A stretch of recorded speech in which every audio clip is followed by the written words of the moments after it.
Salam, hər vaxtınız xeyir olsun mənim əzizlərim. Mən sizin Azərbaycan dili və ədəbiyyat müəlliməniz Rövşənə müəllimə sizlərə Nizami Gəncəvinin İskəndərnamə poemasının məzmununu öyrətməyə davam edirəm.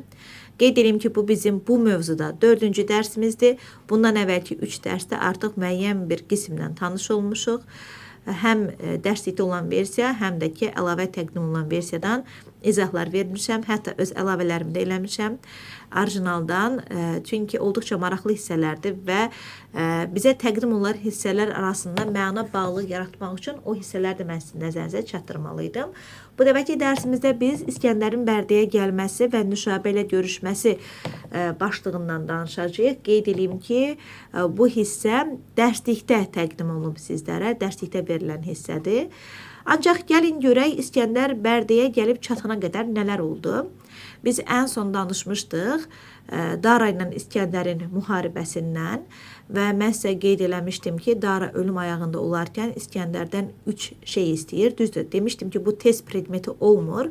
Sizə təqdim olunan hissədə bu verilməyib. Ancaq buna baxmayaraq çox maraqlı hissə idi və digər hissə ilə bir bağlılıq yaratmaq üçün biz bunu da bilməliydik. Ona görə mən əlavə olaraq bunu sizə danışmışdım. Və demişdim ki, Daranın İskəndərdən 3 istəyi olur. Birinci istəyi bu olur ki, İskəndər ona xəyanət edənlərin layiqli cəzasını versin. İkinci istəyi bu olur ki, əgər İskəndər İran taxt-tacına çıxarsa, kəyan adətinə toxunmasın və İranda kin toxumu əkməsin. Və üçüncü istəyi bu olur ki, İskəndər Daranın hərəmxanasına toxunmasın və qızı Rövşənəklə ailə həyatı qursun. Daha doğrusu ailə həyatı qurmaq demir, Dara orada deyir ki, öz süfrənə yoldaş elə bu da onun ailə həyatı qurması anlamına gəlirdi. İskəndər Daranın hər üç vəsiyyətini yerinə yetirir və eyni zamanda qızı Rövşənəklə də ailə həyatı qurur. Və Rövşənəklə ailə həyatı qurandan sonra o Rövşənəyi Ruma göndərir. Özü isə Ərəbistana, Kəbə ziyarətinə gedir. Və bir çox ölkələrdən keçən İskəndər nəhayət gəlib Azərbaycana çatır. Biz İskəndərin Azərbaycanda Bərdədə olması barədə danışırıq. Çünki müəllif Nizami İskəndəri məhz Bərdəyə gətirib. Azərbaycanın dilbər güşələrindən biri olan Bərdəyə gətirib. Gəlin görək İskəndər Bərdəyə gələndə nə ilə qarşılaşdı, Nüşabə kim idi, bu görüşün nəticəsi nə oldu? Başlayaq. Deyilir ki, Bərdə nə gözəldir, necə qəşəkdir. Yazı da, qışı da güldür, çiçəkdir. İyulda dağlara lalələr səpər, qışını baharın nəsimi öpər. O yaşıl meşəsi cənnətə bənzər, şən ətəklərinə bağlamış kövsər. Söyüdlük çöllərə vermişdir zinət, ağ bağı elə bil həqiqi cənnət. Qırqovul yuvası hər sərv ağacı, oxuyur kəkliyi, ötür turacı. Səssizlik içində dincəlir gülşən, torpağı silinmiş qayğı kədərdən. Baxın, bu hissə Bərdənin tərifinin verildiyi hissədir. Lirik ricət eləyib. Lirik ricət nə idi? Gəlin bir xatırlayaq. Lirik ricət o idi ki, müəllif hadisə danışdığı yerdə hadisəni saxlayır və həmin hadisə barədə öz fikir və düşüncələrini bölüşür. Yəni hadisənin, baxın, bir sujet düşünün. O sujeti danışdığı yerdə müəllif dayanır, öz fikrini bildirir, daha sonra həmin sujeti davam elətdirməyə başlayır.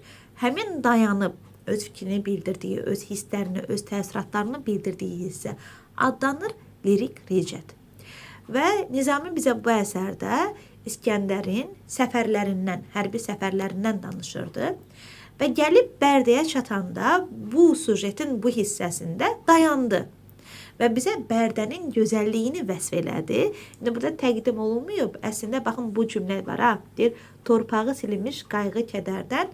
Bu cümlə ilə müəllif bizə Bərdənin qayğı və kədərdən torpağının silindiyini bildirərək bilirsiniz nəyə işarə eləyir?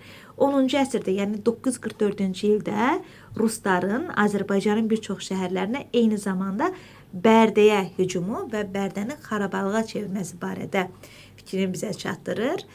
Yəni belə deyək də, baxın, müəllif hadisəni danışdığı yerdə dayandırıb, Bərdə haqqında danışıb, sonra başlayıb yenidən hadisəni nəql etməyə, davam etməyə. Ona görə biz bu hissəyə deyirik lirik ricət. Yaxşı mı? Ümumiyyətlə Nizami lirik ricat eləməyi çox sevirdi. Demək olar ki, onun bütün əsərlərində biz lirik ricatla qarşılaşmış oluruq. Və belə nəql edir söz xəzinədarı, köhnə xəzinənin adlı saları. Hakim qadın varmış, adı Nüşabə, önündə minlərcə gözəl qız varmış, xidmətə ay kimi kəmər bağlarmış. Bunlardan başqa var igid qəhrəman, 30.000 qulamı qılınc oynadan. Deməli, söz xiridarı bizə belə bir hadisəni nəql edir ki, Nüşabə adında bir hakim qadın var imiş və bu hakim qadının önündə minlərcə qız xidmət göstərərmiş və bundan başqa onu da qeyd edir ki, 30.000 qulam da, qılınc oynadan qulam da ona xidmət eləyərmiş. Müəllif bizə bunu demək istəyir ki, Nüşabəyə deməli minlərcə gözəl qız xidmət eləyərmiş, amma eyni zamanda Nüşabənin xidmətində 30.000 qulam da var imiş, qılınc oynadan qulam. Yəni Nüşabənin ordusu var imiş və həmin orduda kişilər xidmət eləyərmiş. Nə qədərdir onun ordusu? 30.000 nəfərlik ordusu var imiş. Kişilərdən ibarət. Yəni tezcə sizin qarşınıza çıxsa ki, Nüşabənin ordusunda da yalnız qadınlar idi. Xeyr, bu yanlışdır. Nüşabənin ordusunda kişilər var, 30.000 qulam var imiş. Ancaq deyir ki, qadınla aşardı onun hər işi, tapşırıq almamış ondan bir kişi. Yəni onun 30.000 qulamı olsa da Nüşabə öz tapşırıqlarını kişilərə verməzdi, qadınlara verərdi. Və deyir ki, İskəndər səhrəyə çəkincə ordu, çadırlar başını əflakə vurdu. Gördü bir şənliklə yoğrulmuş cənnət, etdi əkinlərə, çaylara heyrət. Və İskəndər gəldi, bu gözəl diyara çatdı və burada çadır qurdurdu. Gördü ki, bu cənnət diyar şənliklə yoğrulub, buradakı əkinlərə heyrət elədi. Sordu, bu şən ölkə kimindir, kimin?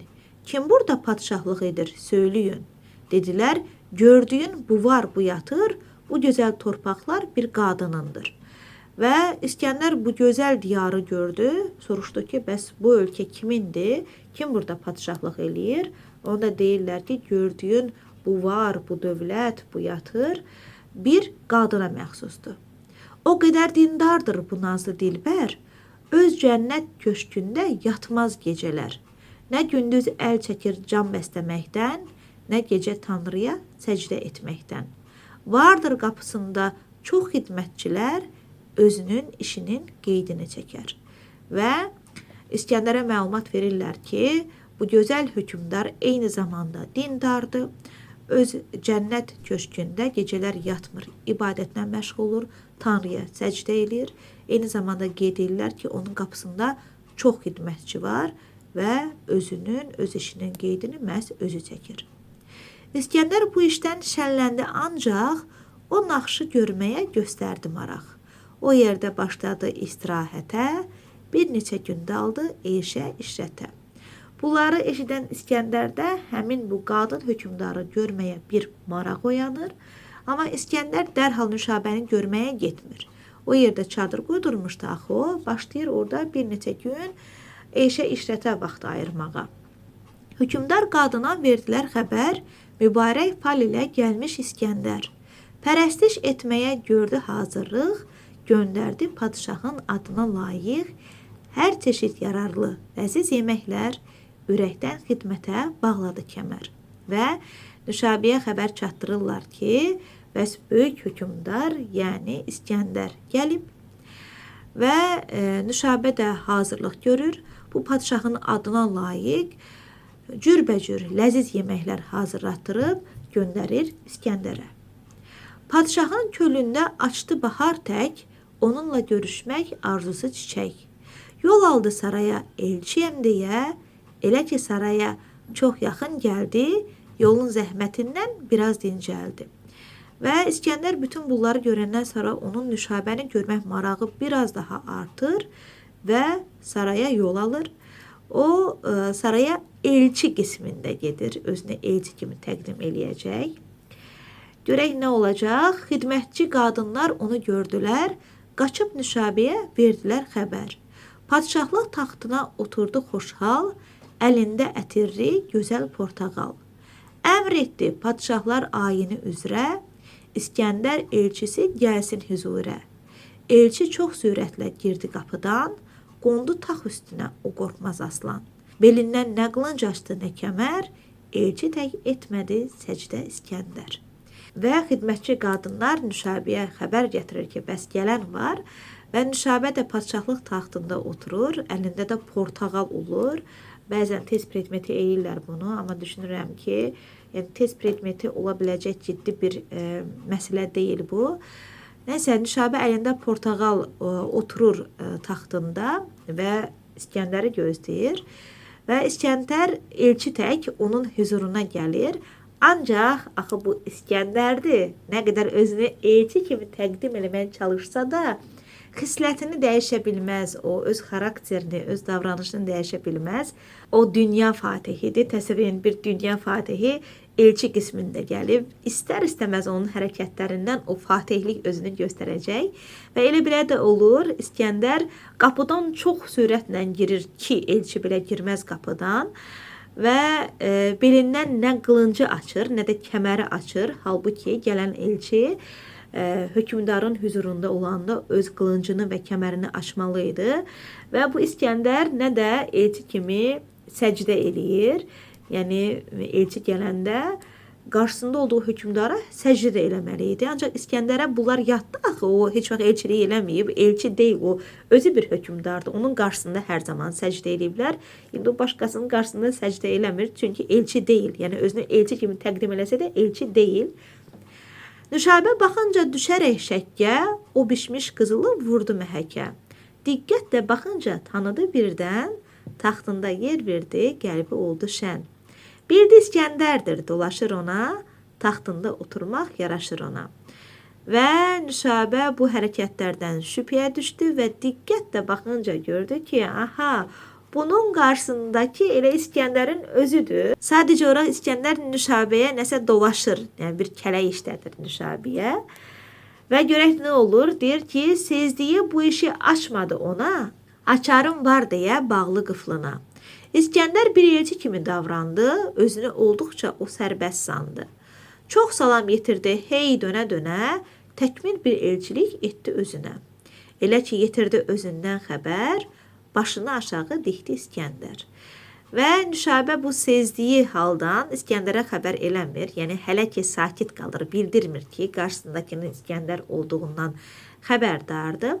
Və İskəndər də elçi kimi özünü sərbəst aparır və başlayır artıq özündən xəbər verməyə, başını aşağı dikərək İskəndər öz-özündən xəbər verir. Və Nüşabə cavab üçün lalə sayağı, gül açıb tərpətdi, yaqut dodağı. Ey cəsur padişah, eşq olsun sənə, elçilik edirsən özün özünə. Söz açma İskəndər qılıncından sən, özünə çarə tap, İskəndər sənsən. Yəni İskəndər özünü elçi kimi təqdim edir Nüşabəyə başını aşağı dikərək. Nüşabə də cavabında deyir ki, ey cəsur padişah, sənə eşq olsun ki, sən özün özünə elçilik eləyirsən. Deyirsən mənə İskəndər qılıncından da söz açma, elə İskəndər sənin özünsən. İskəndər dedi, ey bu taxta layiq, arama baxtının hökmündən artıq. İskəndər dənizdir, mən çayam ancaq, günəşlə kölgəni olmaz bir tutmaq.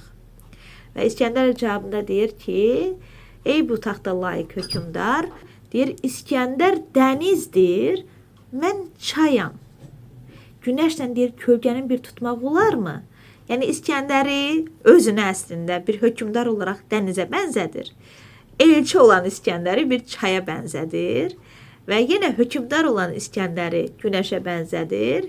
Elçi olan İskəndəri özünü, yəni özü-özünü kölgəyə bənzədir.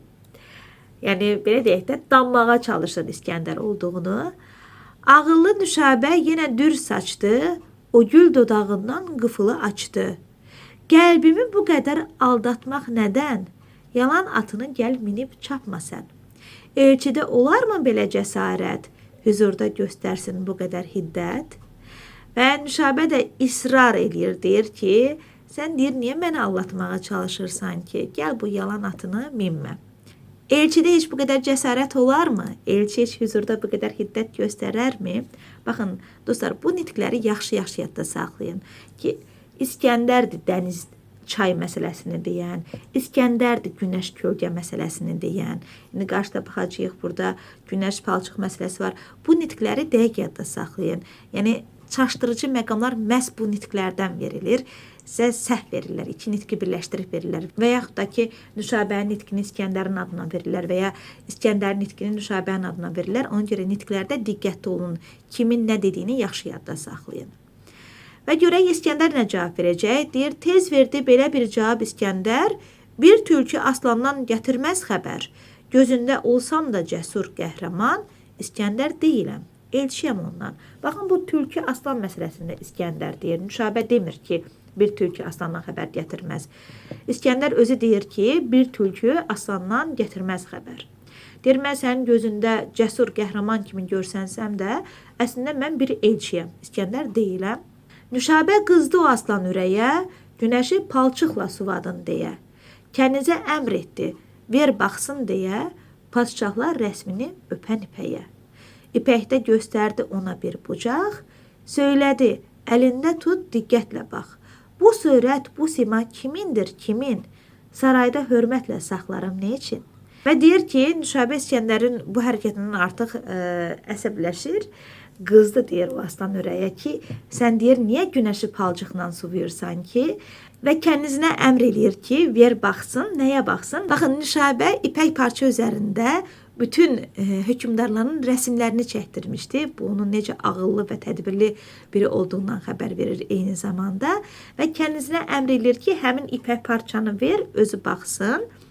Və göstərir ki, ona, bax deyir buna, diqqətlə bax, bu surət, bu sima kimindir? Axı sənsən bu elə rəsimdəki. Sonra deyir ki, mən bunu sarayda hörmətlə saxlayıram. Niyə hörmətlə saxlayıram? Çünki sən İskəndərsən, ona görə mən bu rəsmi sarayımda hörmətlə saxlayıram. İskəndər dinlədi, onu hörmətlə, yazılı ipəyi açdı sürətlə. Rəsmini tanıdı baxınca şəkilə, gördü almış düşmən ölkəni ələ. Bu işdə kin hiddət göründü yersiz, bir cavab verməkdən qalaraq aciz.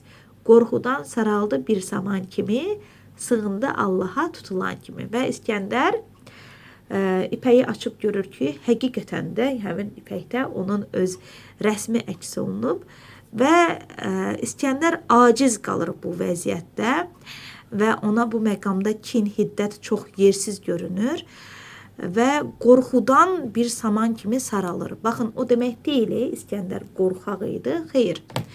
Sadəcə olaraq qarşısında bu qədər ağıllı, bu qədər tədbirli bir qadının olmağı istər-istəməz onu qorxuya salır. Təsəvvür edin, bir dünya fatihinin qarşısında bu cür ağıllı bir qadın var. İstər-istəməz dünya fatihi də qəlbə bir qorxu yaşayar da ki, mənim qarşımdakı mənim kim olduğumu mən gəlməmişdən öncə bilir, mənim rəsmimi çəkdirib bir ipək üzərinə. Yəni Nüşabənin ağlı qarşısında o qorxuya düşür. Sığında Allaha tutulan kimi Nüşabə gördü ki, o qızğın aslan pozuldu, alçalıb düşdü ucadan. Dedi, ey uğurlu böyük tacıdar, zəmanə başlara çox oyun açar. Düşünmə, hörmətim çoxdur, bunu bil. Bu ev öz evindir, başqa yer deyil. Pərəstiş edərəm sənə hər zaman, ya orada, ya burada bəndəyəm, inan. Bu rəsmi onun üçün göstərdim ki, sən mənim də şəklimi aydın görəsən. Erkək tinəliyəm olsam da qadın, hər işi bəllidir mənə dünyanın. Mən də bir aslanam, düşünsən biraz, aslanın erkeği dişisi olmaz. Və Nüşabə burada deyir ki, görür ki Nüşabə İskəndər tutuldu bu durumdan, onun keyfi pozuldu, biraz alçalmış kimi oldu və Nüşabə bu vəziyyəti düzəltməyə çalışır. Deyir ki, ey uğurlu böyük tacıdar, bura sənin öz evindir, başqa yer deyil, mənim sənə hörmətim böyükdür. Yəni mənim sənə bu şəkil göstərməkdən niyyətim başqa deyil. Mən ona görə sənə bu şəkil göstərdim ki, sən bu şəkilə baxıb eyni zamanda mənim də şəklimi aydın görəsən, yəni qarşındakının kim olduğunu bəlləyə biləsən və qeyd edir ki, mən qadın olsam da erkək tinətliyəm və mənə dünyanın hər işi bəllidir və deyir ki, çox məşhur bir misra deyir, mən də bir aslanam, düşünsən biraz, aslanın erkeği dişisi olmaz. Deyir ki, düşünsən biraz aslanın erkeği dişisi olmur ve ben de qadın olsam da bir aslanım. Yani baxma ki qarşındaki bir qadındır, qadın da aslan olur və aslanın erkeği dişisi olmur və bu həqiqətən belədir. İstər kişi olsun, istər qadın olsun, aslan həmişə aslandır. Sözünü ürəklə dedi, şənləndi, öz billur taxtından aşağı indi. Taxtımda dedi, sən otur, namidar. Bir taxta yaramaz iki tacıdar. Və bu sözü deyəndən sonra Nüşabə taxtdan düşür, öz taxtını İskəndərə təqdim edir ki, buyur, taxtımda sən otur, bu taxta iki tacıdar yanaşmaz. Yəni, Nüşabə burada İskəndərə olan hörmətini göstərir. Yəni, bir daha ona göstərməyə çalışır ki, mən səni burada aciz duruma salmaq istəmirəm. Mən səni bir hökümdar olaraq qəbul edirəm. Mən sənə pərəstiş edirəm. Sadəcə olaraq şəkil göstərməkdən niyyətim bu idi ki, yəni sənin qarşısındakı aciz, ağılsız biri deyil. Əmr etdi, durmayıb gözəl pərilər, şahlara yaraşan bir süfrə açsın, ortaya hər çeşit yeməkdən saçsın. Süfrədə quzular coşqun sevincdən, quş kimi qolqanad açmışdı şən-şən. Ən dadlı mürəbbə, limonlu şərbət, püstədə, badamda var başqa ləzzət. Tər halva və badam halvası daşır, o qədər çoxdur ki, qablardan aşır. Və Nüşabə əmr elədi, gözəl bir süfrə açıldı və süfrəyə müxtəlif çeşiddə yeməklər düzüldü və deyir ki, quzular süfrədə coşqun sevincdən, o deməkdir ki, yəqin ki, quzu kəbabı da eləyib İskəndər üçün və dadlı mürəbbələr düzdürdü süfrəyə, limonlu şərbət düzdürdü, püstə, badam halvası, cürbəcür naz-nemət düzdürür. Bunlardan başqa o taxtın üstündə qızıl büsat qurdu şahın önündə. Bir xonça qoyuldu günəşdən parlaq, içində 4 billur kasa qoyaraq, biri ləl, o biri qızıldan dolmuş, biri dür, birinə yaqut qoyulmuş. Elə ki, uzandı əllər süfrəyə, ağızlar açıldı təam yeməyə, burada saxlayaq. Deməli, nə olur? Nüşabə naz neymətdən əlavə süfrəyə 4 billur kasa düzdürür. Bu billur kasanın birinin içində ləl, digərinin içində qızıl, bir digərinin içində dür, başqasının içində isə yaqut olur. Yəni, bu 4 billur kasaya 4 müxtəlif daş-qaş düzdürür.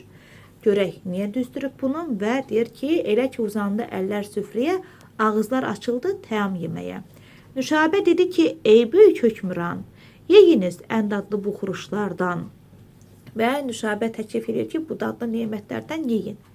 İskəndər söylədi, ey sadə dilbər, ölçüsüz söyləmə, tökməyəsən tər. Düzmüsən süfrəmə almaz yaqut dür, daş-qaş yeyilərmi? Bu nə deməkdir? Daşı da yeyərmi ağıllı insan? Və İskəndər də haqlı olaraq deyir ki, burada Nüşabəyə, ey sadə dilbər, bəs sən mənim süfrəmə almaz düzdürmüsən, yaqut düzdürmüsən, dür düzdürmüsən. Heç bu daş-qaş yeyilərmi? Yəni, bunu niyə düzdürmüsən ki? Nüşabə gülərək söylədi şaha, daşın ki boğaza yolu yox daha. Faydasız yaramaz belə daş üçün, bu qədər vuruşmaq, çarpışmaq ne için? İndi ki yeməyə yaramaz bu daş, dünyada onunla ucalar mı baş? Deyilsənsə daşa pərəstiş edən, daşını yüngül et, yerində qal sən. Və Nüşabə burada İskəndərə bir həyat dərsi verir. Nə dərsi verir? Deyir ki, düşün ki, deyir, bu daş-qaşların heç birinin boğaza yolu yoxdur. Bir şey ki, sən bunları yeyə bilmirsən. Faydasızdır, yaramazdır bunlar. Əgər bunların boğaza yolu yoxdursa, faydasızdırsa, yaramazdısa, bu daş-qaşlar üçün bu qədər vuruşmaq, çarpışmaq nəyə lazımdır? İndi ki, deyir, yeməyə yaramır bu daş-qaşlar. Dünyada bu daş-qaşlarla baş ucalar mı heç? Əgər deyirsən bu daşlara pərəstiş edən deyilsənsə, daşını biraz yüngül elə, yerində qal. O incə qadının bu söhbətindən yeməkdən əl çəkdi o polad bədən. Dedi, ey xanımlar xanımı qadın, qüvvətdə erkəkdən ucadır adın. Doğru söylədin ki, belə gövhərlə hər sərraf ancaq bir daş alar ələ. O zaman dəyərli olardı sözün, Öncə bu daş-qaşdan qaçaydın özün. Sənin xonçandakı bu daş-qaş daşır. Bu danlaq, bu töhmət kimə yaraşır? Süfrəyə cavahir saçmaq nə gərək? Gövhərdən qaçmağa mənə öyrətmək? Sərrafın gözünə toz atmaqdır bu. İskəndər yaqutu hər evdə dolu. Bununla bərabər diqqət edincə sözlərin yerlidir, doğrudur məncə. Eşq olsun bu fikri sağlam qadına, mərdliyin yolunu göstərir mana. İskəndər də əslində burada çox qəşəng cavab verir Nüşabəyə. Deyir ki, ey xanımlar xanımı, sənin adın deyir erkəkdən ucadır. Yəni kişilərdən ucadır sənin adın. Deyir, sən doğru söylədin ki, belə gövhərlə ancaq bir sərraf daşı əl alar. Deyir, ancaq sən o zaman sözün dəyərli olardı ki, sən özün də bu daş-qaşdan qaçaydın. Yəni sən deyir ki, mənə tövsiyə edirsən ki, daş-qaşdan uzaq dur. Amma sən özün də daş-qaşdan qaçmamısan. Sənin deyir xonçanda bu daş-qaş daşır. Bu danlaq, bu töhmət kimədir? Yəni özün mənə deyirsən ki, daş-qaşdan qaç, eyni zamanda süfrəyə daş-qaş düzdürmüsən. Əgər daş-qaşdan qaçmaq lazımsa özün niyə qaçmamısan? Süfrənə bu qədər daş-qaşı hardan düzdürmüsən? Deyir, amma ki, yenə də dediyində bir həqiqət var. Sənin sözlərin yerlidir, doğrudur. Eşq olsun deyir sənin kimi fikri sağlam qadına ki, mənə mərdliyin yolunu göstərir. Sonra Nüşabənin yaqut dodağı, yaqutla bəzədi bütün torpağı. Əmr etdi xonçaya qoyuldu yemək, qızıl noğudanlar əntik və qəşəng. Hər yeməkdən özü dadırdı öncə, çox heyrət etdi şah bunu görüncə. Və deyir ki, bundan sonra, bu danışıqdan sonra Nüşabə əmr elədi, xonçaya yemək qoyuldu, qızıl noğudanlarda, əntik və qəşəng olan qızıl noğudanlarda yeməklər düzüldü və Nüşabə birinci həmin yeməklərdən özü dadırdı, özü yeyirdi və İskəndər də onun bu hərəkətinə heyrət eləyirdi. Baxın, niyə Nüşabə məhz özü dadırdı birinci? Yəni İskəndərə həmin yeməklərin içində zəhər də qatılıb yedizirilə bilərdi. Birinci özü o yeməkləri yeməklə İskəndərə göstərir ki, yəni yeməklər zəhərli deyil, ürək rahatlığı ilə yeyə bilər. Və İskəndər də onun bu hərəkətinə həqiqətən də heyrət eləyir. Şah rahat deyildi belə xidmətdən, ayağa qalxdı tez yemək bitərkən. Gedərkən Nüşabə bağladı peyman, İskəndər verməsin mülkünə ziyan. Vəsiqə yazmağa şah verdi fərman, o cənnətdən çıxıb getdi hökmran. Və İskəndər bu qədər xidmətdən artıq narahat olmağa başlayırdı. Ona görə də yemək bitən kimi dərhal ayağa qalxdı ki, oranı tərk eləsin. Və Nüşabənin ağlına heyran qalan bu böyük hökmran Nüşabə ilə peyman bağlayır. Peymanları olur ki, İskəndər onun mülkünə ziyan vurmasın. Yəni belə deyək də müqavilə imzalayırlar. Və İskəndər də vəsiqə yazmağa fərman verir. Baxın, rəsmi şəkildə fərman verir ki, Nüşabənin taxtına, tacına zərər, ziyan vurulmasın. Və İskəndər o cənnət diyarı tərk eləyir, çıxır, gedir. Baxın, biz çox maraqlı və çox gözəl bir hissə ilə tanış olduq. İskəndərlə Nüşabənin görüşündən və bu görüşün fərqliliyindən danışdıq. Əvvəl onu qeyd edeyim ki, Nüşabə bir türk qızı kimi təqdim olunub və biz Nizaminin bütün əsərlərində, demək olar ki, bütün əsərlərində onun türklərə olan rəğbətini görürük, hiss edirik. Nüşabə də məhz Nizaminin sevə-sevə yaratdığı bir türk qadın obrazı idi. Onun sevə-sevə yaratdığı ideal qadın obrazı idi. Nizami bu türk qızını, bu türk hökmdarını bir insan sərəfi kimi təqdim edib bizə. Eyni zamanda ölkəsi bolluq, nemət içində yaşayan bir ədalətli hökmdar kimi təqdim edib bizə. Biz bu hissəni oxuyanda bizə bəlli oldu ki, Nüşabəyə İskəndər özünü elçi kimi təqdim edir və İskəndər içəri daxil olarkən ona başı əymir və digər məğrur hərəkətlərini də yerə qoymur və bunu görüncə Nüşabə onun İskəndər olduğunu anlayır və lazımı hörmət və ehtiram göstərir. Yəni testdə deyilsə ki, Nüşabə İskəndərə qarşı hörmətsizlik edir, xeyr. Nüşabə İskəndərə qarşı hörmətsizlik eləmir. sadəcə ona özünün də necə ağıllı biri olduğunu göstərirdi. Yoxsa o İskəndərə hörmətsizlik eləmirdi. O öz şərəf və ləyaqətini İskəndər qarşısında nümayiş elətdirmək üçün deyir ki, erkək tinətliyəm olsam da qadın, hər işi bəllidir mənə dünyanın. Mən də bir aslanam düşünsəm biraz, aslanın erkək düşüsü olmaz. Yəni belə deyək də, zəncilər və dar üzərində parlaq qələbələrinin məğrurluğu başından getməyən İskəndəri Nizami gəlir Bərdədə müdrik və məğrur türk qızı Nüşabə ilə qarşılaşdırır və bu qarşılaşmada Nüşabə ona dərs verir. Qadın olmasına baxmayaraq ağıl və müdrikliklə, qoçaqlıqla kişilərdən geri qalmadığını sübut eləyir və bu ağıllı qadın hökmdar İskəndərin şərəfinə təşkil etdiyi ziyafətdə onun qarşısına yemək əvəzinə daş-qaş qoydurmaqla onu nahaq qan tökməkdən, ölkəni fəth eləməkdən çəkindirməyə çalışır və İskəndər kimi dünya fatihinə ağıl öyrətmək missiyasını bir türk qızının, Nüşabənin üzərinə qoyur və burada yaşayan insanların hər cəhətdən böyük fəzilətə sahib olduğunu göstərir.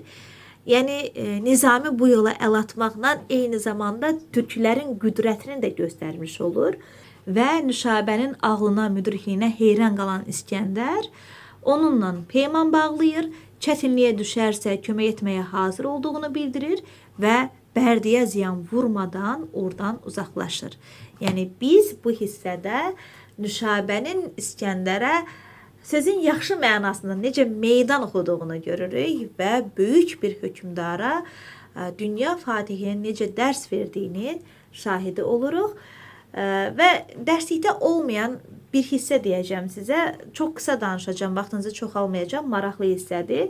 Qeyd edim ki, İskəndər buradan sonra, Azərbaycandan sonra Reyə və Xorasana gedir, oradan da Hindistana keçir.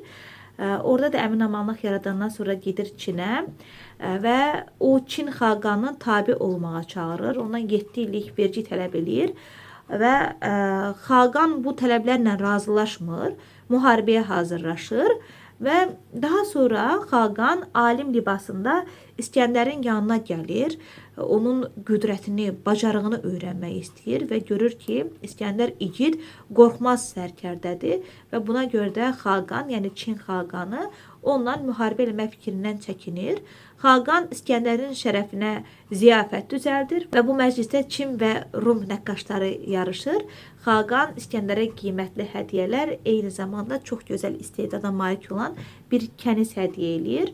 Və Çindən geri dönəndə, baxın bu məqama gəlib çatmaq istəyirdim. Çindən geri dönəndə İskəndərə xəbər gəlir ki, bəs Rus sərkərdəsi Kıntal Bərdiyə hücum eləyib, şəhəri dağıdıb, Nüşabəni də əsir alıb və bunu eşidən İskəndər axı o Nüşabə ilə peyman bağlamışdı və Nüşabəyə bir çətinliyə düşərsə ona kömək eləyəcəyi ilə bağlı söz vermişdi. Ona görə də İskəndər gedir Kıntalın üzərinə, qoşunla gedir əlbəttə ki, şiddətli döyüş baş verir və həmin döyüş zamanı Kıntalı məğlub eləyir və Nüşabəni də əsirlikdən xilas eləyir və Nüşabəni öz sərkərdəsinə ərə verir. Və gəlib çatırıq Şərəfnamənin artıq sonuna doğru. Şərəfnamə İskəndərin dirilik suyu axtarması hissəsindən yekunlaşır. Bu da çox maraqlı hissədir əslində. Çox istərdim bunu sizə danışmaq. Qismət olar danışaram. Deməli, İskəndər dirilik suyu axtarmaq üçün zülmətə səfər eləyir və burada o çox əziyyətlərlə qarşılaşır, ancaq əli boş geri qayıdır. Yəni İskəndər ölümsüzlüyə çatmaq istəyir. Bunun üçün dirilik suyu axtarmağa çalışır və onun Xızırla bərabər bir zülmətə səfər olur. Olduqca maraqlı bir səfərdir o da.